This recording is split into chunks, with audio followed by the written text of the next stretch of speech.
Well, it starts like this. We can't give those away.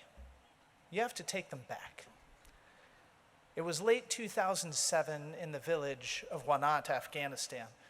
One of my lieutenants, Ryan Kenny, lamented the number of unused care packages that his soldiers were getting from thoughtful families in the States. So he organized a letter campaign to turn those packages of socks and razors into school supplies for Wanat's elementary school. Ryan invited me to accompany him when he delivered the second batch of supplies to the soldiers overseeing the school.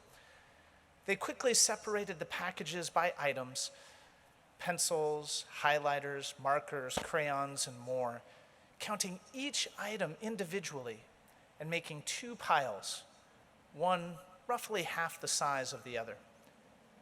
One of the soldiers then pointed to the larger pile and said, "We can't give those away.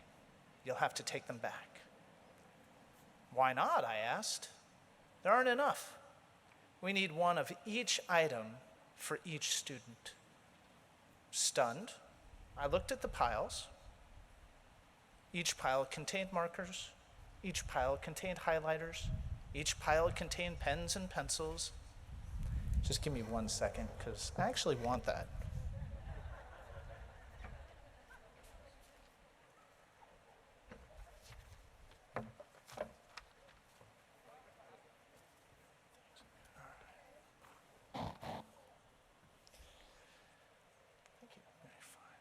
"So wait a second," I said. There's the same stuff in both piles. Why can't we give them this stuff too?"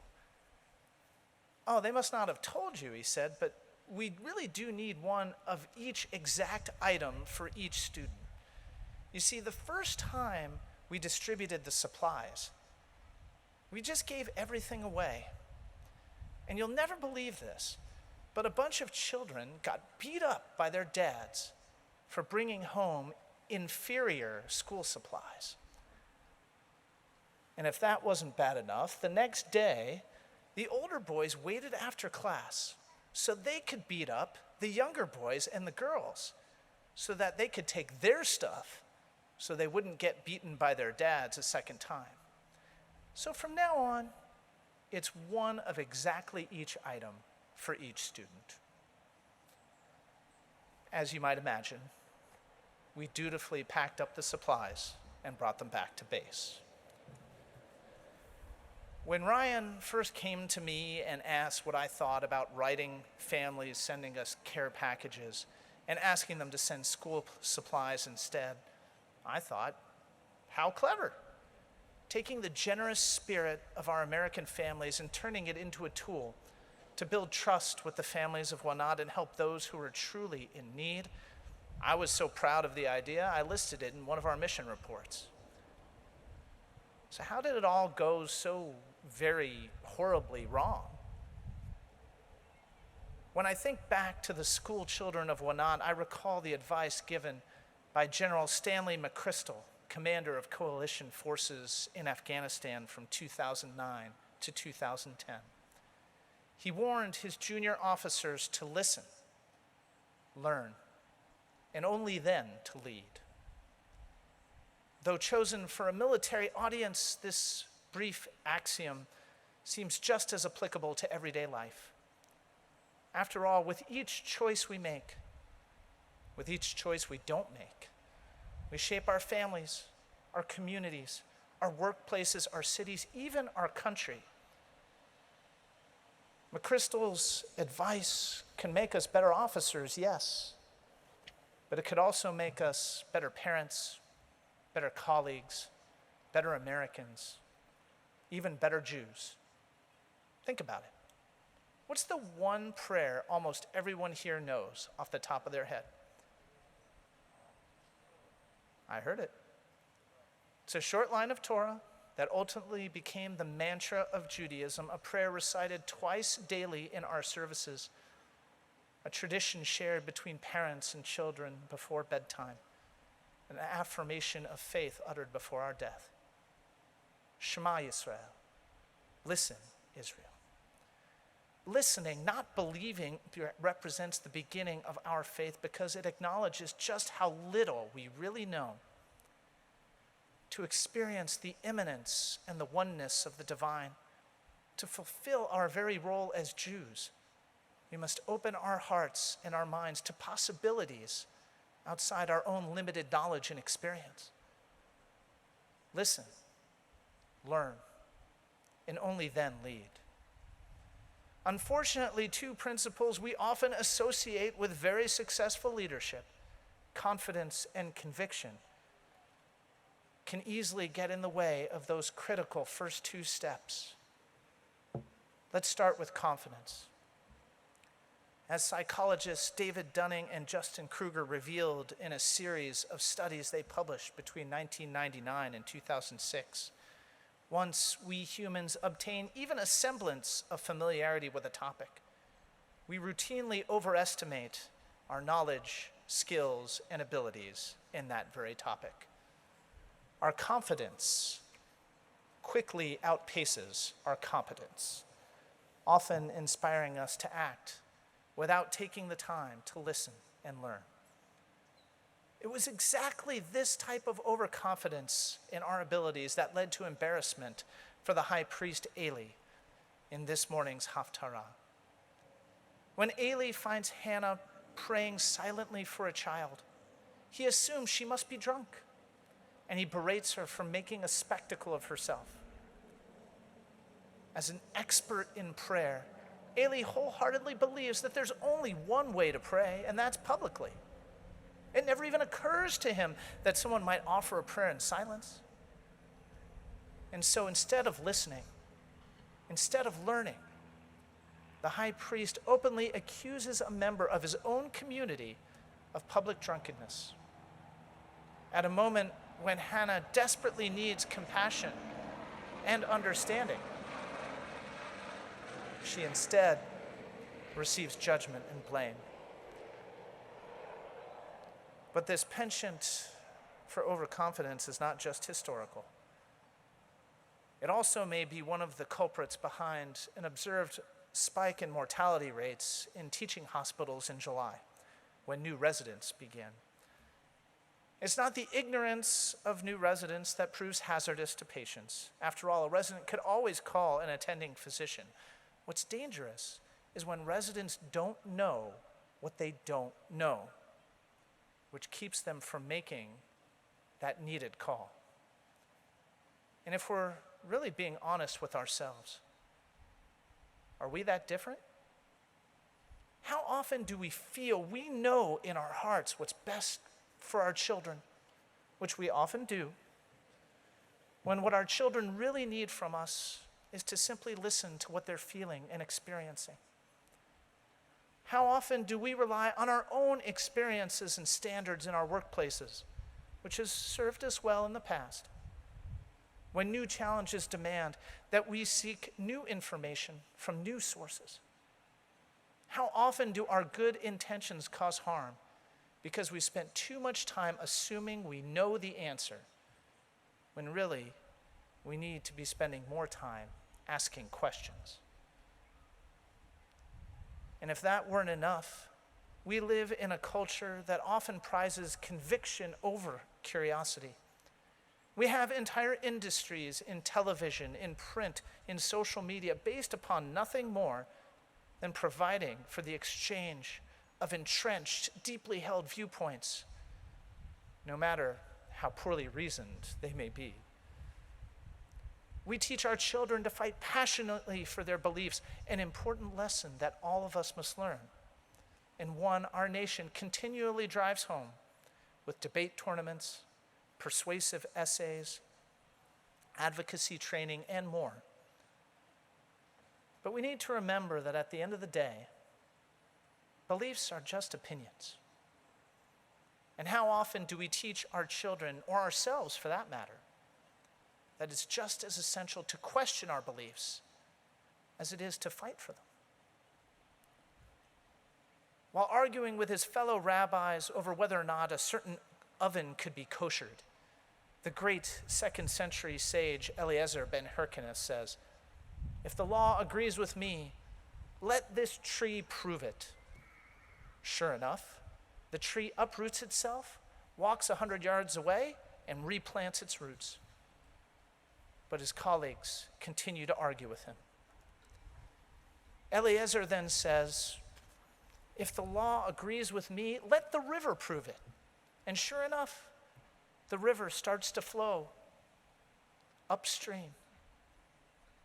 But his colleagues continue to argue with him. Finally, Eliezer says, if the law agrees with me, let the heavens prove it. And sure enough, a heavenly voice thunders and asks, why do you argue with Rabbi Eliezer, who's always right in matters of law? But his colleagues continued to argue with him. And the heavenly voice relented. And Rabbi Eliezer, who still refused to even consider his colleagues' choice, was cut off from his community. Throughout the disagreement at the heart of this story, Rabbi Eliezer's expertise is never in doubt. He has the respect of his colleagues. But his absolute certainty in his decision prevents him from even looking at an alternative.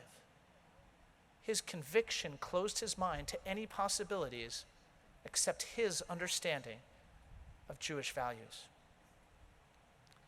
Perhaps it is for this reason that our rabbis of old named the crown of wisdom humility, for it is only by continually acknowledging the limits of our knowledge that we can ever hope to gain more. In Zen Buddhism, this approach is called the beginner's mind. Those striving to attain the beginner's mind try to find a lesson or a teacher in every individual they meet, from their rabbi to the bagger at the grocery store, and in every encounter they experience, from meaningful worship to Los Angeles traffic. When we possess the beginner's mind, we remember that no matter our expertise, no matter our experience, there's always more we can learn. As Shunryu Suzuki, the founder of the San Francisco Zen Center, suggests, in the beginner's mind, there are many possibilities, but in the expert's mind, there are few. None of this is to say that we should discount our own value and worth. Too often, our culture confuses listening with cowering and humility with humiliation. But in asking us to listen and to learn, our tradition demands from us neither fear nor shame. In fact, the Hasidic master, Rabbi Bunim, famously taught that all of us have to have two pockets, each with a different note.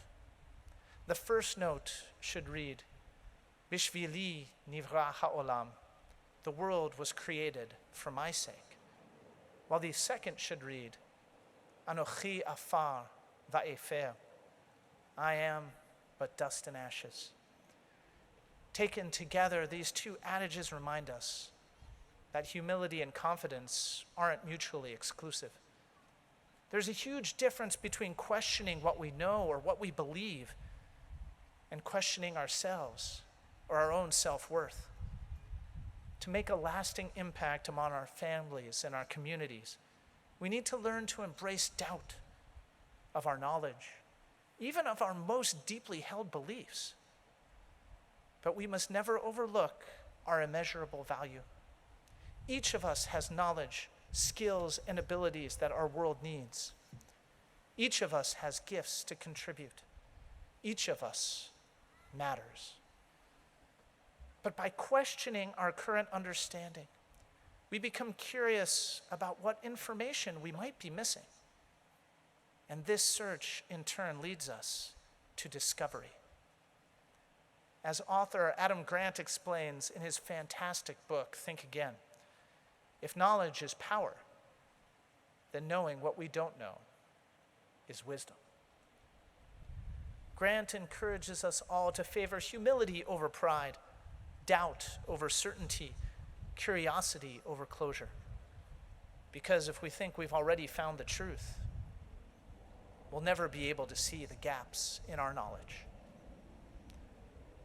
The rewards of this approach can be seen in the Talmud's tale of two houses of study, Beit Shammai and Beit Hillel, which routinely disagreed on matters of Jewish law. According to the sages, both schools conveyed the words of the living God, but the law followed the opinions of Beit Hillel. Why? Because they alone taught their students the opinions of both schools to ensure that their students could learn from each.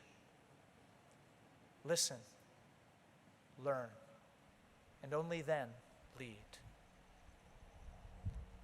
In Wanat, our hearts moved us to give, but our minds didn't move us to listen. Bringing rewarding, equitable, progressive education to the children of Afghanistan is a complex problem,